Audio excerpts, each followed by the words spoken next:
11ویں صدی کے اختتام پر یورپ کی فضا بے چینی، غربت اور مذہبی جوش سے بھری ہوئی تھی۔ جاگیردارانہ نظام نے عوام کو سخت غلامی میں جکڑ رکھا تھا۔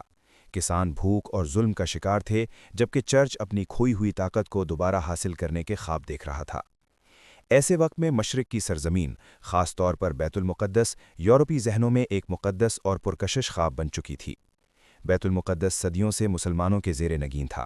اسلامی حکومت کے تحت وہاں یہودیوں اور عیسائیوں کو مذہبی آزادی حاصل تھی اور زائرین بلا خوف و خطر مقدس مقامات کی زیارت کرتے تھے۔ لیکن یورپ میں یہ افواہیں پھیلائی گئیں کہ مسلمانوں نے عیسائی زائرین پر ظلم شروع کر دیا ہے اور مقدس مقامات خطرے میں ہیں۔ ان افواہوں نے عوام کے دلوں میں غصہ اور نفرت کو بھڑکا دیا۔ سن 1095 میں فرانس کے شہر کلیئرمونٹ میں ایک فیصلہ کن واقعہ پیش آیا۔ پوپ اربن دوم نے ایک عظیم اجتماع سے خطاب کیا۔ اس کے الفاظ آگ بن کر پھیل گئے۔ اس نے یورپی عوام کو مخاطب کر کے کہا کہ خدا کی سرزمین کو کافروں سے آزاد کرانا ان کا مقدس فرض ہے۔ اس نے جنت کی بشارت، گناہوں کی معافی اور مال و دولت کے وعدے کیے۔ مجمع ایک نعرے سے گونج اٹھا، "گاڈ ولز اٹ"، یعنی یہ خدا کی مرضی ہے۔ اس اعلان کے بعد یورپ کے گاؤں، قصبے اور شہر جوش میں آ گئے۔ کسان، جاگیردار، سپاہی، حتیٰ کہ عام لوگ بھی صلیب اپنے سینوں پر سجا کر مشرق کی طرف چل پڑے۔ یہ سفر ایمان سے زیادہ لالچ، جوش اور جہالت سے بھرا ہوا تھا۔ راستے میں انہوں نے نہ صرف مسلمانوں بلکہ یہودیوں اور یہاں تک کہ اپنے ہی عیسائی بھائیوں پر بھی ظلم کیے۔